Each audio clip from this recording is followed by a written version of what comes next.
Olá, bom dia meu irmão, bom dia minha irmã, sejam bem-vindos mais uma vez ao nosso canal aqui no YouTube, no Facebook, no WhatsApp.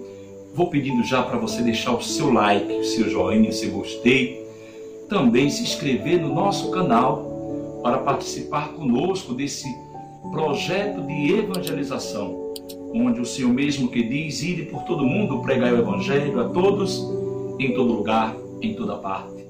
E você é um conosco nesse projeto, evangelizando através da sua inscrição aqui no nosso canal. Quando você se inscreve, clicando, deixando o seu like, também fazendo comentários e compartilhando.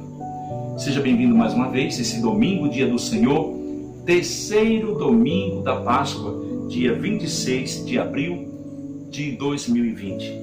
O evangelho de hoje está em Lucas, capítulo 24, do 13 ao 35. O Senhor esteja convosco, Ele está no meio de nós. Proclamação do Evangelho de Jesus Cristo, segundo Lucas. Glória a vós, Senhor. Naquele mesmo dia, o primeiro da semana, 2 discípulos de Jesus iam para um povoado chamado Emaús, distante 11 quilômetros de Jerusalém. Conversavam sobre as coisas que tinham acontecido. Enquanto conversavam e discutiam, o próprio Jesus se aproximou e começou a caminhar com eles.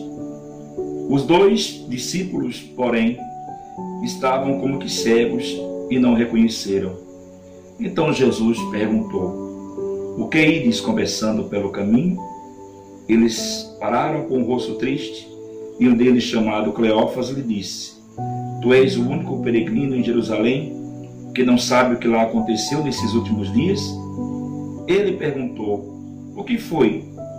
Os discípulos responderam: o que aconteceu com Jesus o Nazareno, que foi um profeta poderoso em obras e palavras diante de Deus e diante de todo o povo. Nossos sumos sacerdotes e nossos chefes o entregaram para ser condenado à morte e o crucificaram. Nós esperávamos que ele fosse libertar Israel. Mas apesar de tudo isso, já faz 3 dias que todas estas coisas aconteceram. É verdade que algumas mulheres do nosso grupo nos deram um susto. Elas foram de madrugada ao túmulo e não encontraram o corpo dele. Então voltaram dizendo que tinham visto anjos e que estes afirmavam que Jesus está vivo. Alguns dos nossos foram ao túmulo e encontraram as coisas como as mulheres tinham dito. A ele, porém, ninguém o viu. Então Jesus lhe disse: como sois sem inteligência e lentos, para crer em tudo que os profetas falaram? Será que o Cristo não devia sofrer tudo isso para entrar na sua glória? E começando por Moisés e passando pelos profetas, explicava aos discípulos todas as passagens da Escritura que falavam a respeito dele.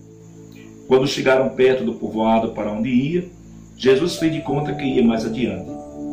Eles, porém, insistiram com Jesus, dizendo: fica conosco, pois já é tarde e a noite vem chegando. Jesus entrou para ficar com eles. Quando se sentou à mesa com eles, tomou o pão, abençoou, partiu e lhes distribuía. Nisso, os olhos dos discípulos se abriram e eles reconheceram Jesus. Jesus, porém, desapareceu da frente deles. Então um disse ao outro: não estava ardendo o nosso coração quando ele nos falava pelo caminho e nos explicava as Escrituras? Naquela mesma hora, eles se levantaram e voltaram para Jerusalém, onde encontraram os 11 reunidos com os outros. E estes confirmaram: realmente o Senhor ressuscitou e apareceu a Simão. Então os 2 contaram o que tinha acontecido no caminho e como tinham reconhecido Jesus ao partir do pão. Palavra da salvação, Glória a vós, Senhor.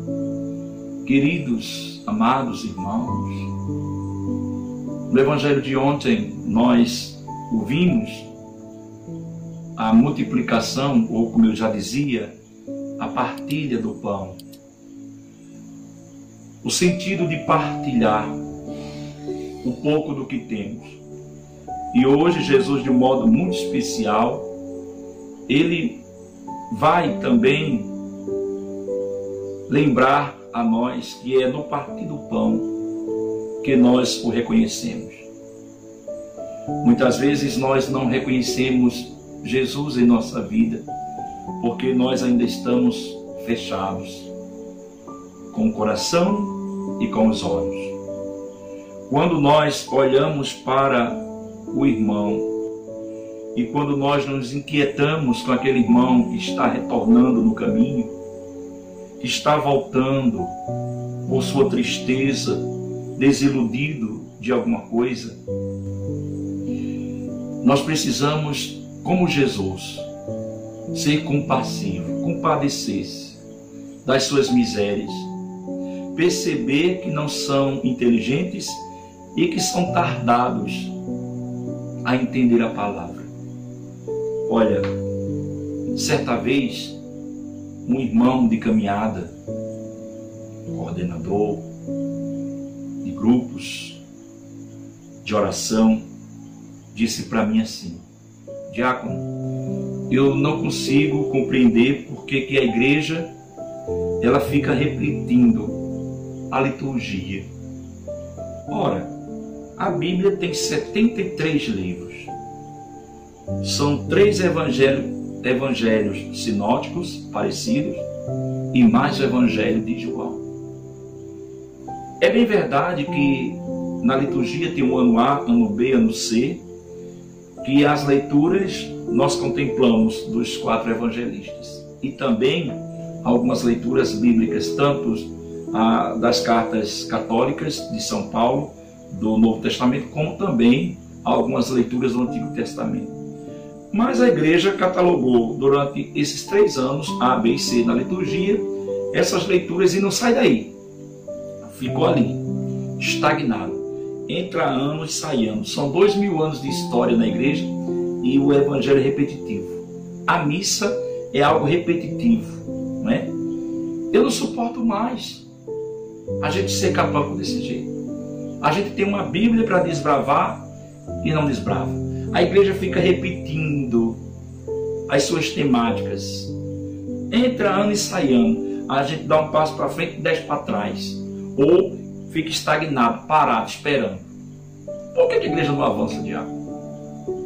E aí eu chamei esse meu irmão a se questionar na quantidade de pessoas que servem na nossa igreja, que fazem parte da igreja, que é a igreja conosco. São bilhões, centenas de milhares de fiéis católicos, cada um da sua maneira. Uns mais inteligentes, outros menos inteligentes. Uns mais ávidos à compreensão, ao trabalho, outros menos. Então, a nossa igreja é uma igreja que caminha com o todo. Ela não pode caminhar uma parte e outra parte ficar. Você já viu os pés ir para um lugar e a cabeça ficar em outro, ficar para trás? Não. Quando os pés caminham, todo o corpo caminha junto. O que está exposto, externo, e o que está interno, caminhando juntos. Não existe como nós caminharmos fragmentados aos pedaços. Assim é a igreja. A igreja é o corpo místico de Cristo. Então nós não podemos avançar se o outro ainda está lá atrás.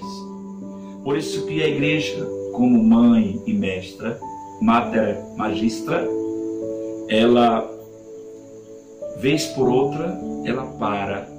Ela caminha e para esperar você que ficou para trás, que ainda não compreendeu.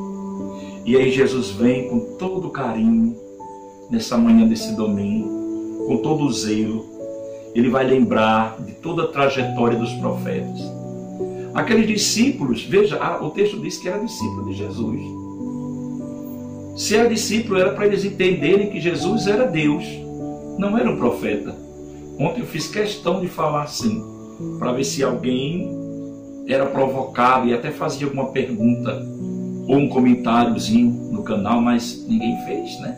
Então, que eu falei Jesus como profeta. Observe no texto de ontem, na homilia, que eu vou falar um pouquinho dizendo, não perceberam que Jesus era um profeta. Por quê? Porque eu estou falando dos discípulos. Eu não estou falando com a visão que nós temos hoje de Jesus sendo a segunda pessoa da Trindade, Deus no meio de nós, o Verbo encarnado. Entende? Essa concepção quem tem é o apóstolo João, o discípulo João, que vai depois narrar sobre isso.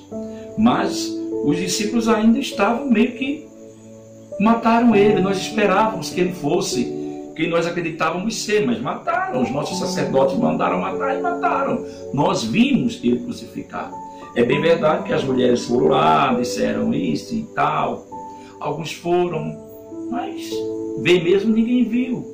Aí pairava uma dúvida naqueles discípulos. E nós, meus irmãos, enquanto discípulos de Jesus, o que nós estamos conversando pelo caminho? Que caminho nós estamos trilhando? É o caminho de volta para aquilo que nós queríamos ou vivíamos antigamente? Era o caminho do retorno? Ou será que nós estamos avançando? Será que nós já não avançamos também demais e agora é hora de esperar os mais lentos também chegarem juntos com a igreja? Nós precisamos viver o equilíbrio de Deus naquilo que nos pede a Santa Madre Igreja, a Santa Mãe Igreja. E dentro da sua perspectiva, da sua ótica, nós vivemos. Pedir ao Espírito Santo venha hoje nos dar a compreensão, a sabedoria necessária, o discernimento, para que nós possamos ver Jesus. Se essa é uma dificuldade nossa, que o Senhor abra os nossos olhos, abra os nossos entendimentos, nos dê a compreensão, para que a gente veja Jesus vivo, ressuscitado no meio de nós. Que nesse domingo santo, dia do Senhor, recaia sobre você, sobre sua família, sobre sua casa, sobre sua comunidade. A bênção do Deus do infinito amor, Pai, Filho e o Espírito Santo. Amém.